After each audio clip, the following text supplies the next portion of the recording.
tokkummaa saba Oromoo fi dhimmoota siyaasaa bilbiltuu yeroo ammaa ilaalchisee ibsa gamtaa adda bilisummaa Oromoo Koongiresii Federaalawaa Oromoo adda bilisummaa Oromoo tokkoome adda tokkichummaa walabummaa Oromoo fi adda dimokiraatawaa Oromoo. Nuti adda bilisummaa Oromoo Koongiresii Federaalawaa Oromoo adda bilisummaa Oromoo tokkoome adda tokkummaa walabummaa Oromiyaa fi adda dimokiraatawaa Oromoo duudhaalee fi dantaa saba Oromoo dhaabota siyaasaa Oromoo tokko taasisuu danda'an akkasumas dhimmoota ho'ituu yeroo ammaa irratti akka lakkoofsa Itoophiyaatti fulbaana 12 bara 2011 marii bal'aa taasifnee ejjennaa armaan gadii fudhannee jirra. Tokko aggaamii eenyummaa Oromoo balleessuuf taasifamaa jiru ilaalchisee diinoti yeroo ammaa Oromummaa fi Oromiyaa balleessuuf itti gamaa jiran eenyu fa'aa akka ta'an xiinxallee hubannee jirra. Murnooti badii wanneen maqaa fi mallattoolee sabummaa ofirraa qaban dhabamuu qaba jechuun ifatti baasanii waltajjii miidiyaadhaan labsanii socho'aa jiru. Kanaafis ragaa guddaan tarkaanfii sanyii duguuggii uummata Oromoo magaalaa Finfinnee fi Buraayyuu keessa jiraatan irratti torban tokko dura fudhatameedha. Tarkaanfiin ammeenyaa kun kan raawwatame erga hogganni murna siyaasaa maqaaf dimokiraasii faqaafan qabsaa'aa jedhu tokko labsii eenyummaa sabootaa balleessuu labseen booda ta'uun ni yaadatama. Murni kun dhaabbattoota maqaa fi mallattoolee sabaa ofirraa qaban kan akka baankii, kolleejii, manneen barumsaa fi daldalaa buqqa'uu qabu jechuun labsa dabarse. Akka kanaan baankii idil-addunyaa Oromiyaa, kolleejii Rift Vaalii, mana barumsaa Jeneraal Taaddasaa Birruu Finfinnee keessatti argamu, manoota uffataa fi nyaata aadaa Oromoo gurguran, konkolaattota taappellaa maqaa Oromoo fi ofirraa qaban, namoota daldalaa Oromoo fi namoota afaan Oromoo dubbatan haleeluun miidhaa guddaa qaqqabsiisan. Namoota afaan Oromoo dubbatanii fi mallattoo Oromummaa ofirraa qaban adda baasanii rukutan, ajjeesanii ajjeesisan. Keessaa ajjeechaan gara jabinaa mucaa waggaa 6 irratti raawwatan suukanneessaa fi obsa fixachiisaadha. Dhiittaan mirga dhala namaa daa'ima gajaraan kukkutanii ajjeesuu caalu biyya lafaarra hin jiru. Kanaaf Oromoon har'as akkuma kaleessaa waan Oromoo ta'e qofaaf ajjeefamuu, qabeenya saamamuu fi qe'ee ofirraa buqqifamuun bal'inaan itti fufee jira. Uummata Oromoo yeroo dheeraa akka sabaatti akka of hin waamnee fi hin ijaaramne dhorkamaa ture. Giti bittootaa gaafa duraa eenyummaa Oromoo balleessuuf karooraan hojjechaa turan.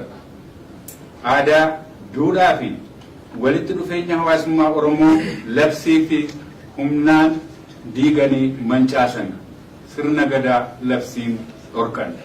Sirna barnootaa eenyummaa Oromoo saboota biroo balleessuu diriirsan.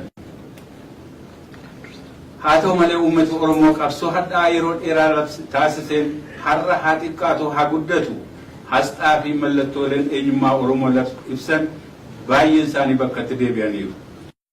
Farrooti mirga hiree murteeffannaa uummatootaa dura dhaabbatan garuu har'as akkuma kaleessaa eenyummaa Oromoo fi mirga abbaa biyyummaa Oromoo haaluun injifannoo Oromoon wareegama qaqqaalii baasee gonfate duubatti deebisuuf hoggaa wixxifatan mul'atu.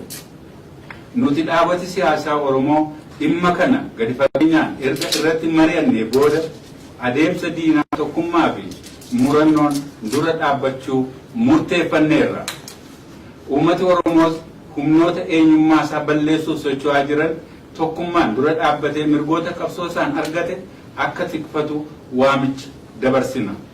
Akkasumas mootummaan humnoota ta'e jedhanii eenyummaa Oromoo irratti lola labsanii fi gochaa sanyii duguuggii raawwatanii fi raawwachiisan seera duratti dhiyeessuun olaantummaa seera akka kabachiisu gaafanna. Dhimma Finfinnee ilaalchisee jaarraa tokko dura Oromoon lafa akaakilii fi abaabilii isaarraa buqqifamee waraanaa fi qubattootaaf qoqqoodamuunsaa ni beekama. Lafa gaafa duraa Oromoorraa dhaalame keessaa tokko Finfinneedha. lafa magaalaan Finfinnee irra dhaabbatee jiru giddugala amantii siyaasaa fi dinagdee hawaasa Oromoo ture. Qabiyyeen isaas kan Oromoota gosa Gullallee, Eekaa fi Galaani. Gosooti kanneen humnaan qabeenya lafa qonnaa fi dheeda isaanii irraa buqqifamanii faca'anii hafan. Hanguma Ormi biraa baay'inaan Finfinnee godaananii Oromoo buqqisaa fi ofiif qubachaa adeemaniin baay'inni uummata Oromoo Finfinnee keessaa xiqqaachaa dhufe. Nuti dhaabatiin siyaasaa Oromoo maqaan keenya asii olitti tarrifame Finfinneen kaleessas har'as qaama yookaan lafa Oromiyaati jennee amanna. Finfinneen seenaanis seeraanis lafa Oromooti jenna. Gaaffii mirga abbaa biyyummaa uummati Oromoo Finfinnee irratti qabus gaaffii mirga abbaa biyyummaa inni Oromiyaa irratti qaburraa adda bahee in ilaalamu. Akkasumas miseensota sabaaf sablammoota biroo magaalaa Finfinnee keessa jiraatan hundi mirgi nam-tokkee isaan uumamaan qaban kabajamuufii qaba jennee amanna.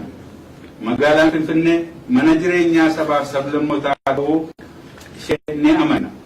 Uummati Oromoo saba kamiyyuu ni hammata malee ofirraa dhiibee hin beeku. Uummatoota akka uummataatti mirga waliif beekanii wal kabajanii nagaaf jaalalaan jireenya hawaasummaa waliin jiraataniiru gara fuulduraattis ni jiraatu. Haa ta'u malee humnootiin siyaasaa maqaaf mormituu ofiin jedhan tokko tokko mirga abbaa biyyummaa Oromoo Finfinnee irratti qabu haaluu bira dabranii Oromoo fi Oromummaa Finfinnee keessaa buqqisuuf maxxifatanii fiigaa jiru. Dhaadannoo Oromoon Finfinnee keessaa bahuu qaba, bulchiinsi mootummaa naannoo Oromiyaa Finfinnee keessaa haa bahuu fi kan kana fakkaatu dhageessisaa magaalattii gooluuf tattaafataniiru. Uummata Oromoo sabaa fi sablammoota biroo Finfinnee keessa jiraatan wajjin walitti buusuufis baay'ee tattaafataa jiru. Afaaniin tokkummaa Itoophiyaaf dhaabbanne jechaa gama biraan gochaa uummatootaa facaasuu fi biyyattii diiguu ofumaaf raawwachaa jiru. Keessaa uummata Oromoo fi uummata Amaaraa gidduutti shakkii uumuu hoggaa olii gadi fiigan mul'atu. Haa ta'u malee gonkumaa itti hin milkaa'an. Uummatooti kanneen akka uummataatti jaarraa dheeraaf waliin jiraatan dantaa walirraa qabu. Sirna abbaa irree irratti waliin qabsaa'anii waliin wareegamaniiru. Jijjiirama har'a biyyattii keessatti dhufe argamsiisuu irrattis qoodi uummata Oromoo fi uummata Amaaraa olaanaa akka ta'e ni hubanna. Humnootiin uummataa fi uummata walitti buusanii fi eenyummaa sabaaf sablammootaa balleessuuf socho'aa jiran osoo aangoo mootummaatti hin dhufin kan uummata miidhu yaalan osoo aangoo politikaa fudhatanii daba isaan hojjechuu danda'an tilmaamuun nama rakkisu. Kanaaf uummati Oromoo ilaalchaaf gocha hammeenyaa diinni Finfinnee fi bakkoota birootti uummata Oromoo irratti raawwataa jiran tokkummaan ka'ee akka dura dhaabbatu waamicha dabarsina. Nuti gochaa jal'ina harreen nagaaf tokkummaa uummatoota kana jabeessinee balaaleffanna. Humnootiin nagaa jaallatanii sirna moksiif qabsaan hundi nu bira dhaabbatanis waamicha dabarsina. Miidiyaalee uummataaf uummata walitti buusuuf olola dharaa oofan ilaalchisee. Biyya sirni dimookiraasiin masakamu keessatti miidiyaan sirna dimookiraasii babal'isuu dhiittaa mirga namoomaa raawwatamu saaduu fi akka qaamootummaa afuraffaatti loogii tokko malee dhugaa jiru irratti hundaa'uun hawaasa tajaajila. Haa ta'u malee miidiyaaleen dhuunfaa fi mootummaa biyya keessa jiran baay'ee isaanii uummata Oromoo guna nyaataa fakkeessuun jibbisiisuuf olola sobaa daangaa hin qabne oofu. Hundara olola dharaa isaan qeerroo fi qarree Oromoo qabsoo hadhaa'aa taasisuun biyyattii keessatti jijjiirama argamsiisan irratti oofan isaan taajjabsiisa. Keessaawuu dhaabbati miidiyaa uumaansaa fara Oromoo isaa jedhamu olola walirraa hin cinne saba Oromoo irratti adeemsisa. Qeerroon Oromoo sabaaf sablammoota biroo buraayyuu keessaa buqqise uummatoota biroo fixe jechuun fakkii diramaa sobaa dhiyeessuun maqaa Oromoo xiroosiif waan hin jenne hin jiru. Maal naan jedhu kan hin beekne qeerroo fi qarree isaanumaan bilisoomse irratti olola oofu lola uummataa fi uummata gidduutti tun bu'aa siyaasaa argachuuf dhama'u qaama eenyummaa Oromoo balleessuuf karoorfatee uummata Oromoo nagaa qeessaa keessatti ajjeesee fi itti roorrise dhiisanii galagalcha uummata Oromoo yakkuuf baay'ee xibaaru. Ololli isaan oofaa jiran olola biyyattii diiguuf gara badiitti geessu akka ta'e eenyuufuu ifaadha. Kanaaf gochaan akkanaa gochaa seexanummaati jennee amanna. Waan ta'eef miidiyaaleen kanneen gochaa isaanii diigaa kanarraa ariitiin akka dhaabbatan hubachiifna. Yoo gochaa isaanii kanarraa dhaabbachuu baatan gaafatama seeraaf seenaa jalaa ba'uu akka hin dandeenye akeekkachiifna. Jijjiirama biyyattii keessatti dhufee fi yeroo ce'umsaachisee yeroo dhiyoos biyyattii keessatti jijjiirama siyaasaa mul'achuun ni beekama. Aangoon mootummaas humnootii sirnicha keessaa jijjiirama fiduuf fedhii qaban harka jira jennee hubanna. Qaamni aangoo siyaasaa of harkaa qabu jijjiirami waaraan akka dhufuuf haala ni aanjisa jennee abdanna.